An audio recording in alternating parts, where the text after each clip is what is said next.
Lens makers formula.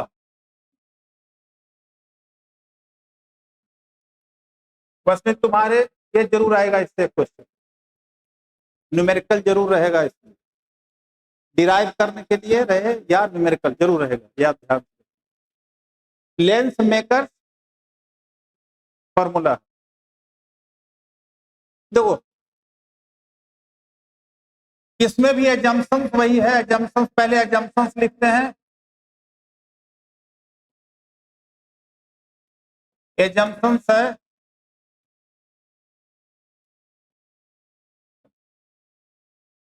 First assumption है length जो होना चाहिए, लेंथ शुड बी थिन। पहला एजम्पशन है length should be thin. Thick lens के लिए ये एप्लीकेबल नहीं है, लेंस शुड बी। दूसरा अपर्चर, जो बार बार कहते हैं मिरर हो चाहे लेंस हो, अपर्चर भी होना चाहिए, aperture should be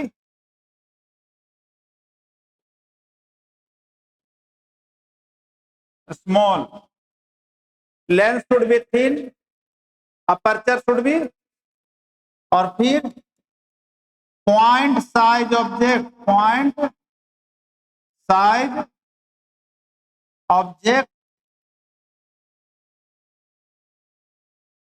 should lie on principal axis, principal axis। ये तीन मेन एजम्पशंस है।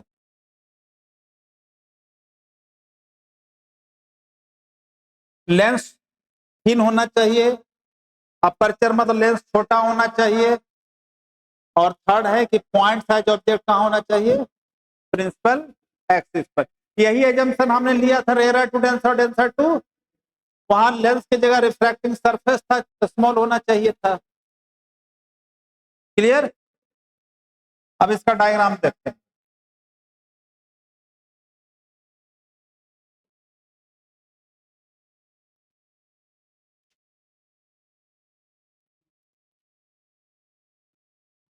सपोज एक कन्वेक्स लेंस बना रहे हैं, कन्वेक्स लेंस है ये, क्या है, कौन सा लेंस है ये, कन्वेक्स। इसका ये हो गया ऑप्टिकल सेंटर। लेंस पता है ना, लेंस दो सरफेस से बना है, जो पीछे हमने बताया था refracting surface rare to denser और डेंसर टू। मतलब हम लोग तो अभी तक 10th क्लास में हमने यही किया है कि डायरेक्ट रिफ्रैक्शन शो कर रहे थे लेंस में, लेंस के अंदर डबल रिफ्रैक्शन होता है, ठीक है। तो ये सेंटर है, इसको हम लोग क्या कहते हैं, ऑप्टिकल सेंटर। क्या बोलते हैं, ऑप्टिकल सेंटर। ये प्रिंसिपल एक्सिस हो गया, क्या है, प्रिंसिपल एक्सिस। तो इसका मतलब ये जो लेंस है दो सरफेस से बना हुआ है, एक्स पी 1y और एक्स पी 2y से मान लेते हैं। This lens consist of x P 1y and X P 2y।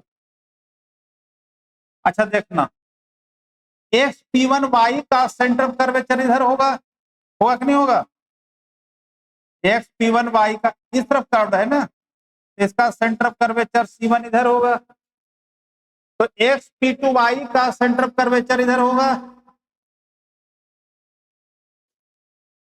होगा ना। दो सरफेस है, दोनों का अलग अलग होगा, क्या सेंटर कर्वेचर हो गया। इसके बाद एक पॉइंट साइज ऑब्जेक्ट, यहां पर देखो ये पॉइंट साइज ऑब्जेक्ट है, point size object should lie on the principal axis. क्या बताया था, इमेज बनाने के लिए दो रे की जरूरत पड़ता है। फर्स्ट रे इंसिडेंट नॉर्मली, और नॉर्मल इंसिडेंट के लिए कोई रिफ्लेक्शन नहीं होता है, तो सीधा चला गया। नाउ अब एक अनदर रे लेते हैं, इसको मान लेते हैं सी रे। एक अनदर रे लेते हैं, देखना ओ ए, क्या क्या है, ओ ए। ऑब्जेक्ट कहां है, रेयरर में।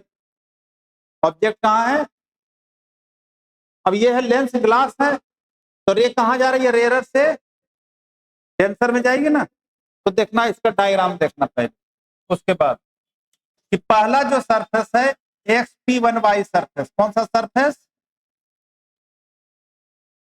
ये सरफेस है P1, इसका सेंटर ऑफ कर्वेचर हमने बताया कहां पर है, C1 सेंटर ऑफ कर्वेचर है। ये पॉइंट साइज ऑब्जेक्ट है, यहां पर देखो ये पॉइंट साइज ऑब्जेक्ट है। अभी कौन सा सरफेस ले रहे हैं, XP1Y सरफेस ले रहे हैं। फर्स्ट है तो सीधा चला गया ये, सेकेंड हमने लिया यहां पर ए इंसिडेंट किया है ना, ये जैसे ये वाला हमने लिया। अब ये देखो ये रेयरर है और इस तरह तो डेंसर है ना। मान लो इधर ग्लास है, पूरी तरह से क्या है, ग्लास। तो क्या बताया, नॉर्मल ड्रॉ करेंगे। पीछे देखो ना रेयरर टू डेंसर वाला डायग्राम, यहां पर हमने नॉर्मल ड्रॉ, ये नॉर्मल ड्रॉ कर दिया तो ये एंगल आई हो जाता। अब इसको जाना तो चाहिए था स्ट्रेट, कहां, लेकिन क्या हो गया, ये बेंड टुवर्ड्स नॉर्मल, तो इसका ये I1 हो गया। इमेज बना। कहने का मतलब कि अगर सरफेस XP2Y सरफेस नहीं होता, क्या XP2Y सरफेस नहीं होता, तो इमेज कहां बनता, I1 पर। तो देखना है,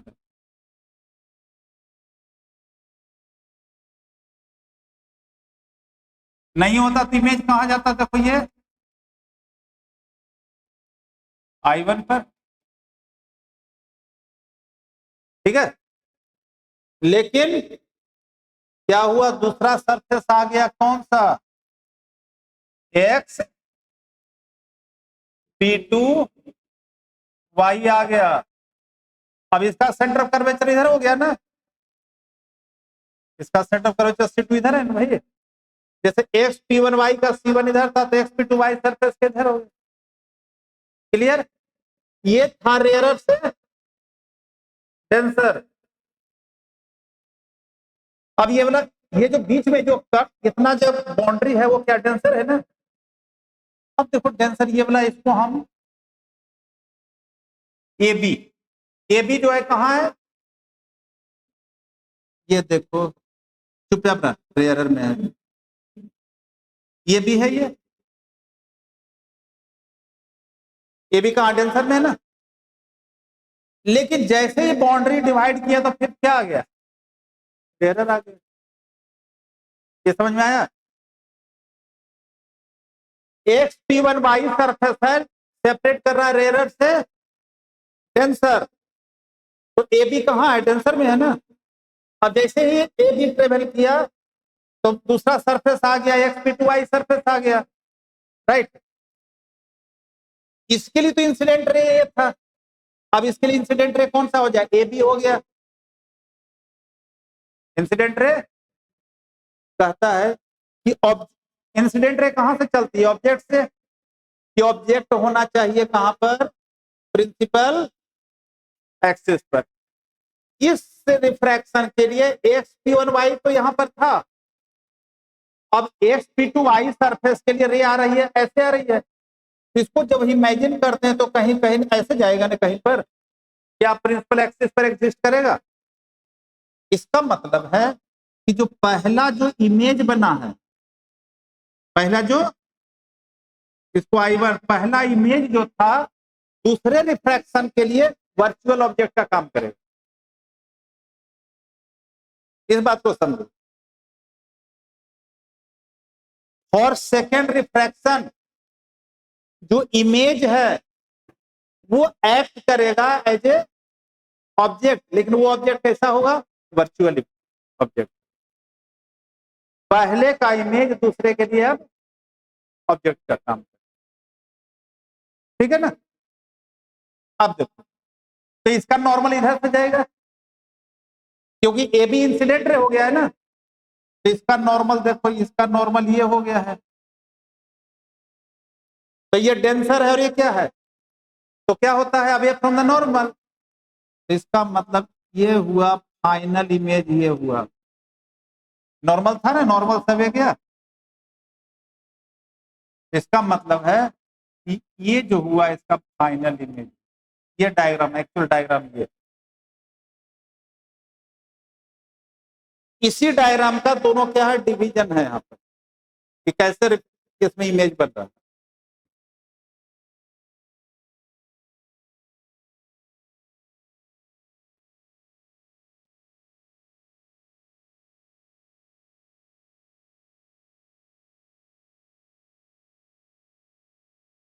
डायग्राम समझ में आया सबको, तुम्हें वसनीत, क्योंकि तीन लोगों तो अभी पेपर बाद में है, पहले तो तुम्हारा ही है ना, इसलिए मैं कहता हूं।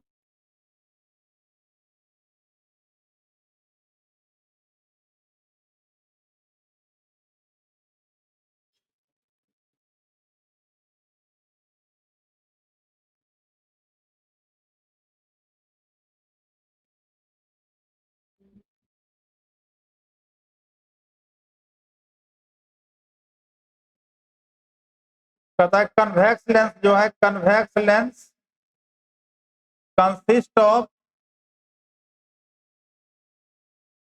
टू सरफेसेस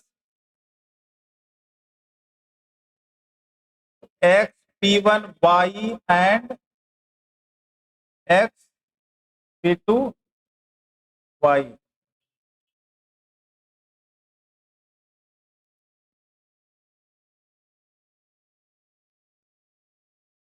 फर्स्ट रिफ्रैक्शन है, first refraction takes place through surface,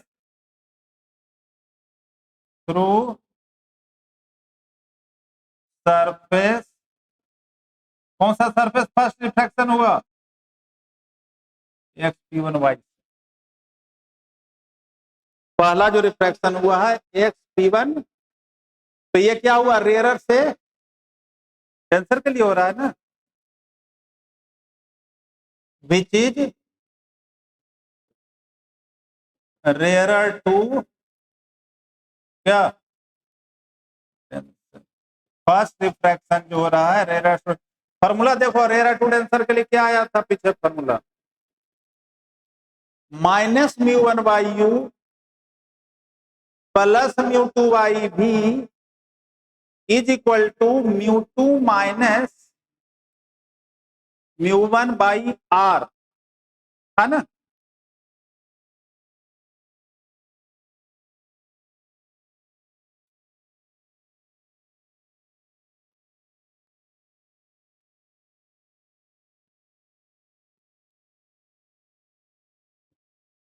minus mu one by u plus mu two by v is equal to mu two minus mu one by are, यही था ना, रेयरर टू डेंसर के लिए पीछे देख रहा था, क्या था रिजल्ट, देखना,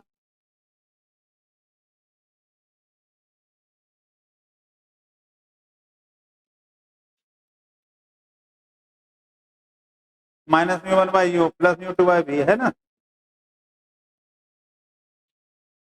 यहां पुट करते हैं, यहां दो इमेज बन रहा है, देखना इधर, फर्स्ट रिफ्रैक्शन के लिए जो इमेज था I1 और सेकेंड रिफ्रैक्शन के लिए इमेज क्या है,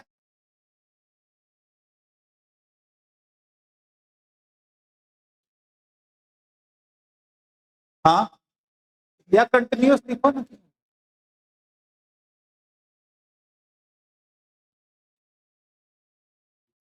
पुटिंग V को लिखते हैं V1 और R के जगह लिखते हैं R1,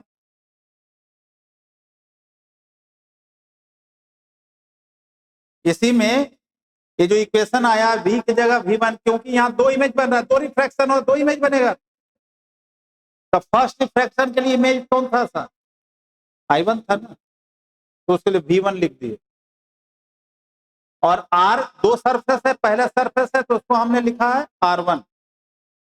तो इक्वेशन क्या हो गया बोला, इक्वेशन क्या हो गया देखो, minus μ1/u plus μ2/v v1 और μ2 माइनस μ1/, ये इक्वेशन फर्स्ट।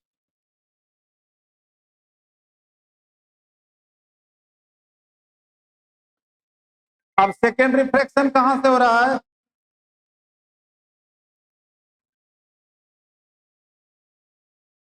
सेकेंड रिफ्रैक्शन हो रहा है डेंसर से,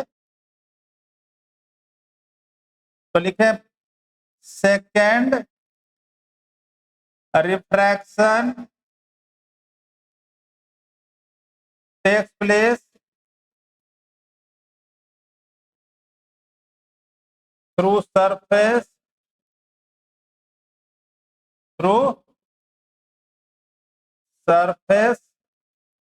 x T2 Y. Second refraction हो रहा है कहां से, एक्स T2 वाई से हो रहा है ना, और ये रिफ्रैक्शन हो रहा है विच इज डेंसर टू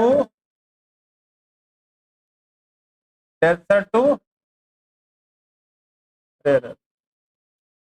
अब डेंसर टू रेयर के लिए फॉर्मूला बताओ, minus μ2/u plus μ1/v is equal to μ1 minus μ2/,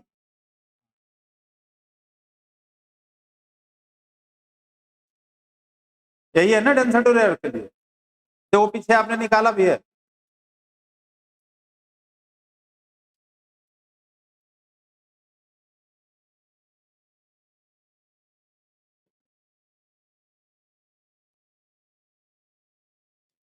लिखोगे इन दिस केस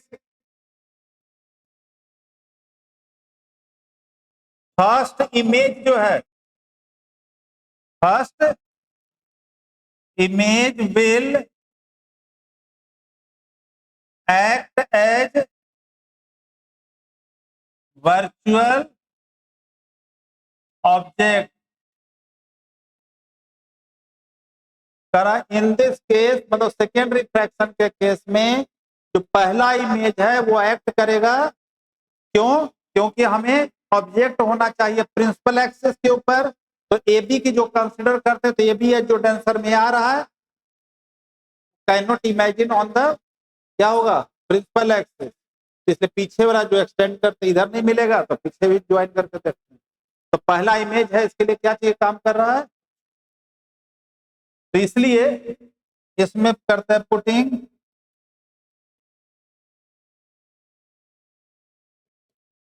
u की जगह v1, जो पहले v1 था, पहले जो इमेज डिस्टेंस है अब क्या चाहिए काम करेगा, ऑब्जेक्ट, अरे ऑब्जेक्ट हो गया ना वो,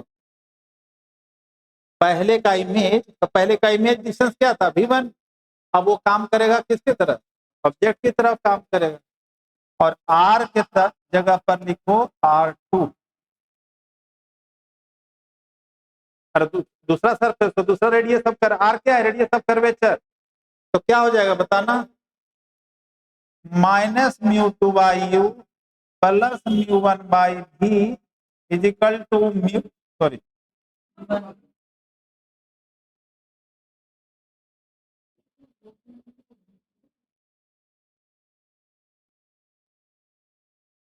ये हो गया v1 हो गया ना,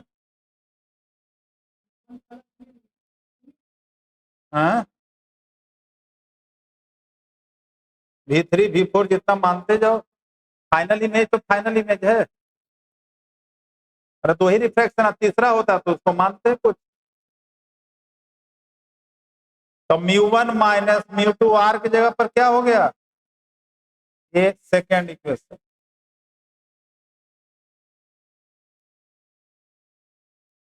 क्या फिर से बताऊं, ठीक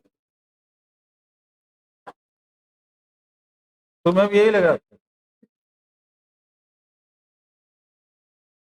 देखो यहाँ पर देखो, पहले वाले तो कोई दिक्कत नहीं, ऑब्जेक्ट है, यहाँ पर इंसिडेंट किया, इमेज बना, राइट, पहले के लिए तो कोई दिक्कत है ही नहीं। सेकेंड केस हो रहा है डेंसर टू रेयर, मतलब पहले जब फर्स्ट केस कर रहा है तो XP2Y को भूल जाओ, ठीक है ना। जब फर्स्ट रिफ्रैक्शन हो रहा है तो कौन सा सरफेस को भूल जाओ, XP2Y को, पूरा मान लो यूनिफॉर्म डेंसर। और जब सेकेंड रिफ्रैक्शन करो तो फर्स्ट वाले को क्या करो, भूल जाओ, मतलब XP1Y को भूल गए।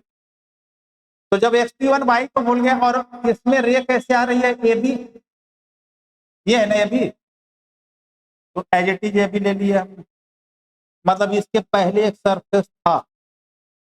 अब तो इस XP2Y सरफेस के लिए ये रे आ रही हुई तो इंसिडेंट रे हुई, तो इंसिडेंट रे कहां से आती है, ऑब्जेक्ट से। इंसिडेंट रे कहां से स्टार्ट होता है, ऑब्जेक्ट से। और एजम्पशन क्या है, ऑब्जेक्ट कहां होना चाहिए, ठीक है। आप AB यहाँ ऐसे आ रही है ना, तो इस पीछे की अगर सोचते रे तो सीधी चलती है, तब पीछे सोचते ऐसे, तो कहीं पर ज्वाइन होने की पॉसिबिलिटी है इस तरफ, नहीं। और कहीं ना कहीं तो जब पहले जंक्शन ले लिए हैं तो ऑब्जेक्ट तो होना चाहिए प्रिंसिपल एक्सिस पर, तो इधर जो एक्चुअल आ रहा हो तो मिल ही नहीं रहा है। देखते हैं पीछे ले जा करके कहीं मिलता है, तो कहता पीछे ले गए तो मिला, तो मिला तो पहले वो क्या था, पहले वो क्या था, इमेज बना था ना, पहले क्या बना है, देखो ना यहाँ पर इमेज है, तो इसका मतलब है कि जो इमेज था वही इसके लिए क्या काम करेगा, ऑब्जेक्ट का। ये तो पॉइंट साइज में है इसलिए नहीं पता चल रहा है, अभी देखो पढ़ाएंगे कंपाउंड माइक्रोस्कोप, तो उसमें भी यही बात करेंगे, पहला इमेज जो है दूसरे के लिए ऑब्जेक्ट के काम करेगा। कंपाउंड माइक्रोस्कोप भी आपके लिए इंपॉर्टेंट है, तो उसमें तो डायरेक्ट इमेज बनता है तो उसी को तो मैग्नीफाई कर देता है फिर, लेकिन यहाँ पॉइंट साइज ऑब्जेक्ट है, तो इसलिए कहते हैं कि पहला जो इमेज बना, अब इमेज बना, तो रे तो इंसिडेंट रे तो इधर से आने चाहिए भाई, लेकिन ले रहे हैं इधर, तो इसका मतलब वो क्या चीज है, इमेजिनरी है। वर्चुअल का मतलब क्या चीज होगा, इसलिए कहता पहला इमेज जो है दूसरे के लिए ऑब्जेक्ट का काम करे, लेकिन वो ऑब्जेक्ट एक्चुअल ऑब्जेक्ट कैसा है, वर्चुअल, तो इसलिए हमने उसको वर्चुअल ऑब्जेक्ट, और यही लिखा हो यहाँ पर देखिए, यही बात लिखे हैं कि सेकेंड रिफ्रैक्शन के लिए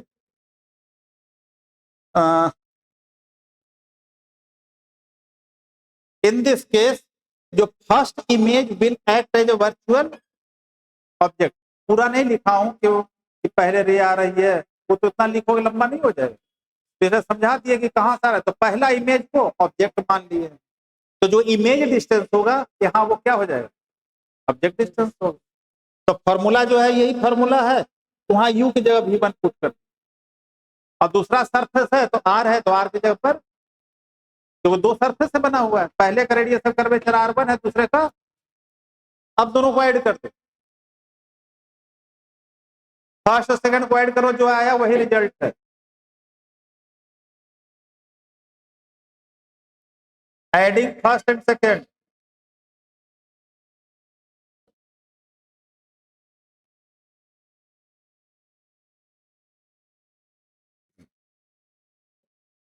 adding first and second, minus μ1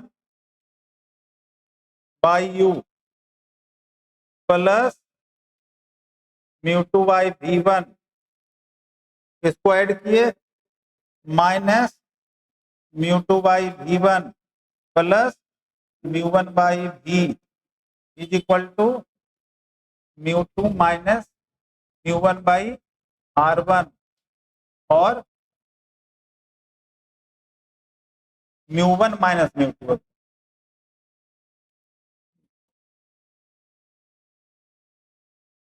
μ1 minus μ2 by R2,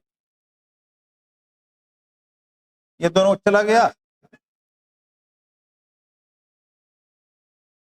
cut गया ना।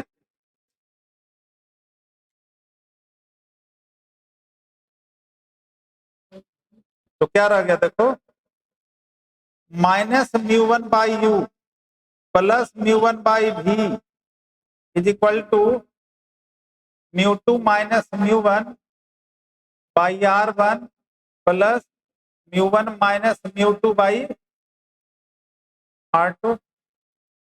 ये दोनों में μ1 कॉमन ले लेते हैं, एक टर्म कट गया ना।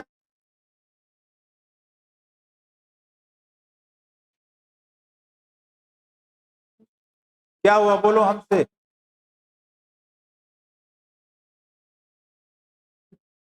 क्या कहाँ मिस्टेक हुई? अच्छा 1 का 2 हो गया, 2 का 1 हो गया क्या? वही तो ध्यान में रखना। μ1 हमने कॉमन लिया तो इसको लिखे 1/v माइनस 1/u। ये पहले प्लस वाले ले लिए, क्लियर।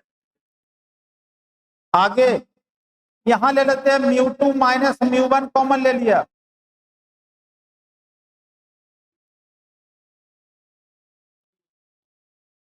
फर्स्ट वाले।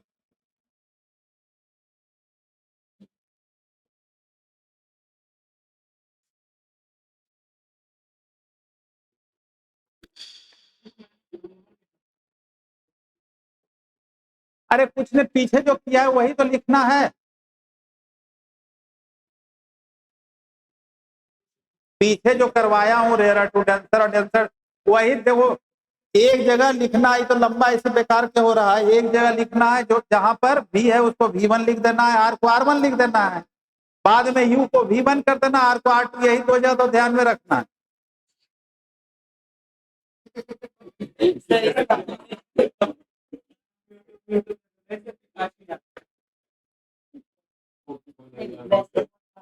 या वो तो ये तो नहीं कर रहा, ये नहीं समझ रहा है ऐसा नहीं बोल रहा है।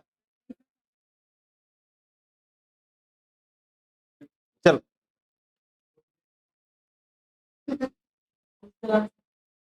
देखो यहाँ μ1 कॉमन लिए तो क्या बच गया 1/, प्लस वाला पहले लिख लिया 1/v माइनस 1/u। यहां पर एक बार देखो सब नीचे, यहाँ समझाते रहता हूँ, कॉपी पर ध्यान हो सकता है, इससे नहीं समझ में आता हो। यहाँ पर μ2 माइनस μ1 हमने कॉमन लिया तो इसको 1/r1, तो इसको माइनस लिख दें क्योंकि यहाँ μ1 माइनस μ2 है, तो 1/r2 हो जाएगा। ये यहाँ था μ1 माइनस μ2, लेकिन हमने μ2 माइनस μ1 कॉमन लिया तो साइन चेंज हो जाएगा ना, क्लियर। यहाँ बचा 1/v minus 1/u is equal to μ2 minus μ1/μ1 1/r1 minus 1/r2, ठीक है।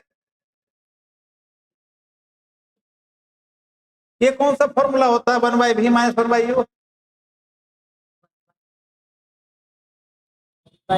लेंस है कि मिरर का फॉर्मूला ये?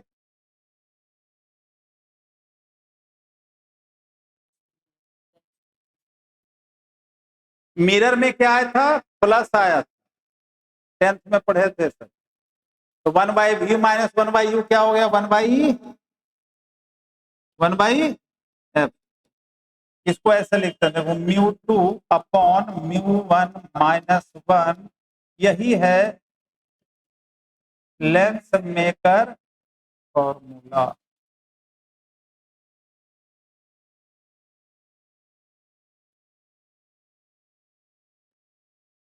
या इसी को ऐसे भी हम लोग लिख सकते हैं, और 1/f, ये फॉर्मूला कहाँ निकाला गया, कौन सा मीडियम में, एयर में। 1/f is equal to lens क्या चीज का, μg, मतलब 2 का इसका रिफ्रैक्टिव इंडेक्स दिए थे ग्लास का, तो μg अपॉन μa माइनस 1 इसको ऐसे भी लिखेंगे 1/r1 1/r2। जी है ये जी।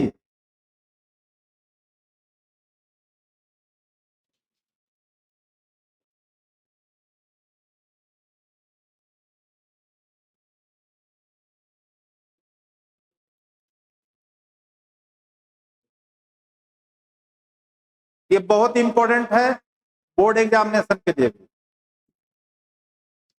अब इससे आता है कंसेप्चुअल क्वेश्चन कि अगर एक लेंस को एग्जाम्पल के तौर पर लेते पानी में डाल दें उसके फोकल लेंथ पर क्या इफेक्ट पड़ेगा?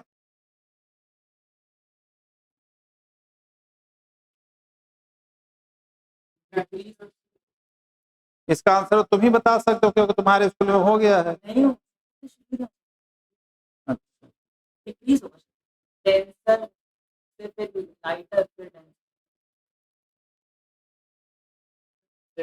तुम्हारे स्कूल में क्या चल रहा है? तब तो बता सकते हो।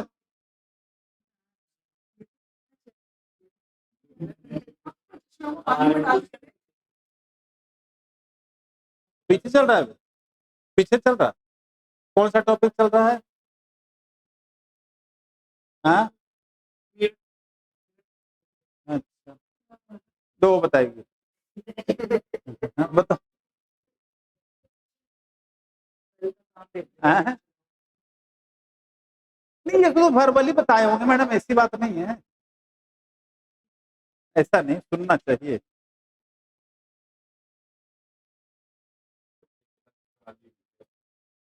डायरेक्ट फॉर्मूला लिख दे तो हो जाएगा। डायरेक्ट फॉर्मूला अगर लिख दिया जाए तो हो जाएगा। एक लेंस को, ये कंसेप्चुअल क्वेश्चन रहेगा इसके ऊपर। एक लेंस को जब पानी में डालते हैं, नहीं एयर को छोड़कर किसी भी मीडियम में डालें तो उसका फोकल लेंथ बढ़ेगा ही बढ़ेगा। एयर में ही सबसे कम फोकल लेंथ होता है। आपने देखा ना कि फोकल रिफ्रैक्टिव इंडेक्स पर डिपेंड कर रहा है ना फोकल लेंथ। तो जब भी एक लेंस को अपार्ट फ्रॉम एयर, एयर को छोड़कर किसी भी मीडियम में डालते हैं उसका फोकल लेंथ बढ़ता ही बढ़ता है। और उसमें पूछा जाए, वाइवा में भी पूछते हैं कि बताओ कि पानी में अगर डाल दिया जाए तो क्या होगा। डायरेक्ट पूछते हैं कि एक लेंस का फोकल लेंथ 20 सेंटीमीटर है तो बताओ इसका फोकल लेंथ कितना हो जाएगा वाटर में? 4 गुना हो जाता है, 80 हो जाएगा। जितना एयर में है ना, एयर में जितना होता है वाटर में कितना हो जाता है? 4 टाइम्स इंक्रीज हो जाता है। ठीक है, तो किसी भी मीडियम में कैसे फोकल लेंथ निकालते हैं लेंस का, लिखो नेक्स्ट।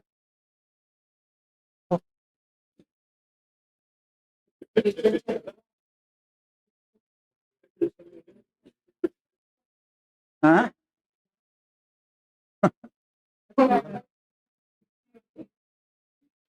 चलो ये वाला पढ़, ये वाला पढ़।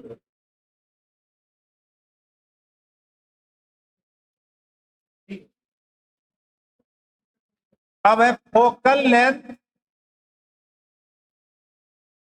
Length of lens in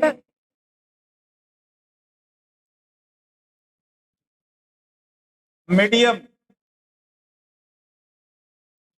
focal length of lens in medium.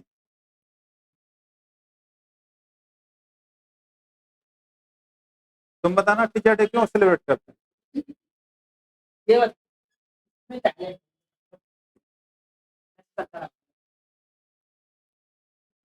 किसका?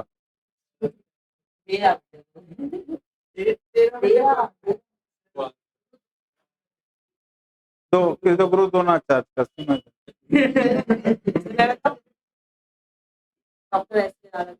सर्वपल्ली राधाकृष्णन का बर्थडे है।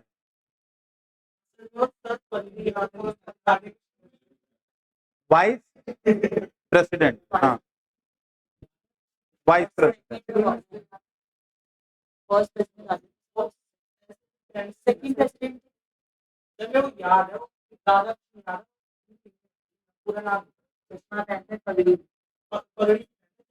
डॉक्टर सर्वपल्ली राधाकृष्णन। क्या? हाँ, first vice president, second president doctor Rajendra प्रसाद।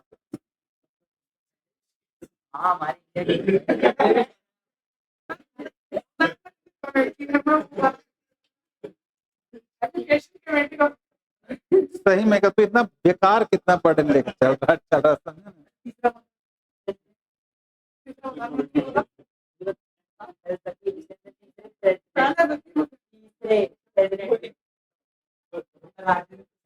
Doctor Sarvepalli Radhakrishnan vice president भी रहे और प्रेसिडेंट भी रहे, टीचर भी रहे, पहले टीचर्स ही थे, पहले टीचर्स ही थे। कौन? डॉक्टर राजेंद्र प्रसाद। चलो, focal length of lens in medium.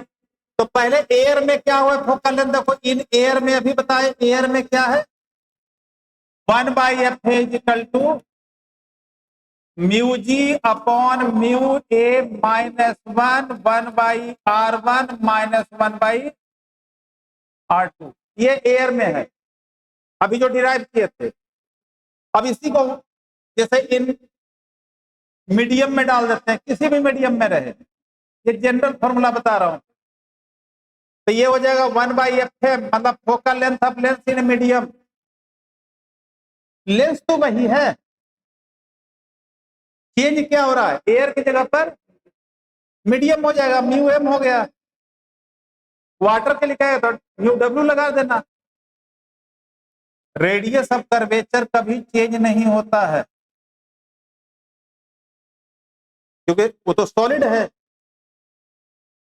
Focal length होता है क्या, यहां पर या तो अपीयर टू कन्वर्ज हो या अपीयर टू डाइवर्ज हो, अपीयर टू कन्वर्ज और अपीयर टू डाइवर्ज, वो है ना। रेडियस ऑफ कर्वेचर तो लेंस का है, सॉलिड का है, वो कांस्टेंट रहता है। अब दोनों को डिवाइड कर, फर्स्ट और सेकंड को डिवाइड कर, तो कितना हो जाएगा ऑन डिवाइडिंग, हाँ 1/f उल्टा हो जाएगा ना, FM/FA हो जाएगा, ये और ये कट जाएगा, ये वाला पार्ट, ये पार्ट और ये पार्ट तो कट जाएगा ना। तो क्या रह गया देखो, म्यू जी माइनस म्यू ए अपॉन म्यू ए, यहां पर एलसीएम हमने म्यू ए ले लिया और नीचे एलसीएम म्यू एम ले लिया, तो म्यू एम रिवर्स हो जाएगा। क्लियर? म्यू एम, तो mu G minus mu m होगा।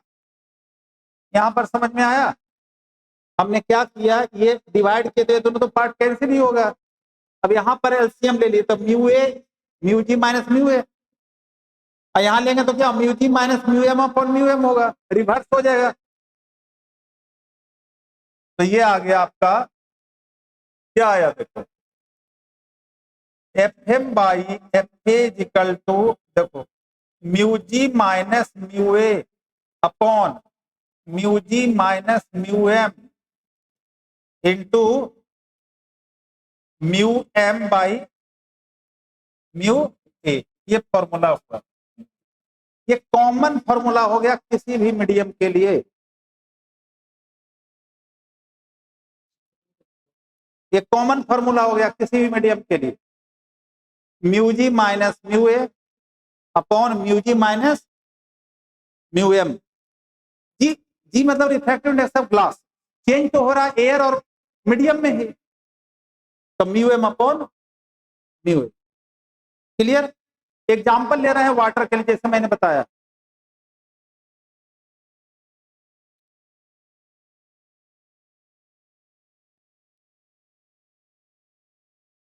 फॉर एग्जाम्पल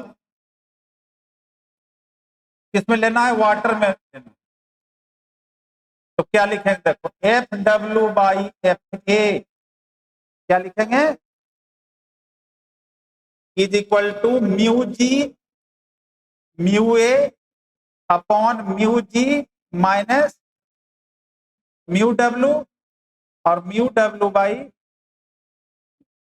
एम की जगह वाटर कर देना। ग्लास का रिफ्रैक्टिव इंडेक्स बताओ 1.5। वाटर का रिफ्रैक्टिव इंडेक्स बताओ 4/3 एग्जैक्ट होता है। एयर का रिफ्रैक्टिव इंडेक्स 1।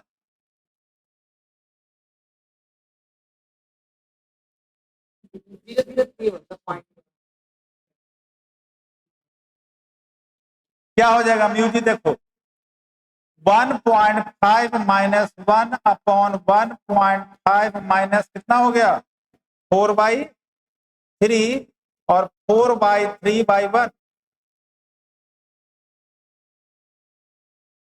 क्या आ गया 0.5 अपॉन 3 एलसीएम लिया नीचे 4.5 माइनस 4 तो 0.5/3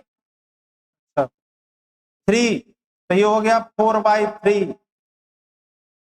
क्लियर क्या हो जाएगा बताओ कट गया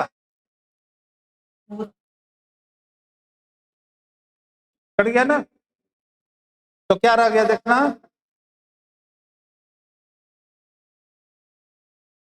F W by F is equal to 4 हो गया। मतलब वाटर में जो फोकल लेंथ होता है एयर का कितना होता है 4 टाइम। तो जब भी फोकल लेंथ जब लेंस दिखाते हैं 20 सेंटीमीटर इसका मतलब एयर में 20 सेंटीमीटर 15 सेंटीमीटर कुछ रहेगा न्यूमेरिकल जरूर रहेगा इस पर।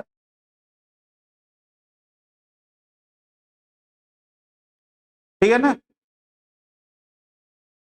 जाओ भाई। हाँ तुम पहले ना देखो कंपाउंड माइक्रोस्कोप टेलीस्कोप दो में से एक डेफिनेट आएगा। कंपाउंड माइक्रोस्कोप और चले दो पढ़ के जाएगा डेफिनेट एक आएगा। लेंस मेकर फॉर्मूला बताया ना न्यूमेरिकल चाहे ये डेरिवेशन एक डेफिनेट रहेगा। क्रिटिकल एंगल वाला जरूर रहेगा क्वेश्चन। वेव ऑप्टिक्स में फ्रिंज विड्थ कर करके जाना fringe width beta is equal to है ना beta is equal to lambda D by D इस पर न्यूमेरिकल न्यूमेरिकल क्योंकि यंग वाईडीएससी जो है उसका डेरिवेशन नहीं करना वाईडीएससी का न्यूमेरिकल जर रहेगा और डबल स्लिट एक जो है ना उसका डेरिवेशन पढ़ा करना। डबल स्लिट का डेरिवेशन और वाईडीएससी से न्यूमेरिकल उसका नहीं आएगा। और एक इंटेंसिटी वाला है याद है हाँ हाँ वो वाला पढ़ा लेना।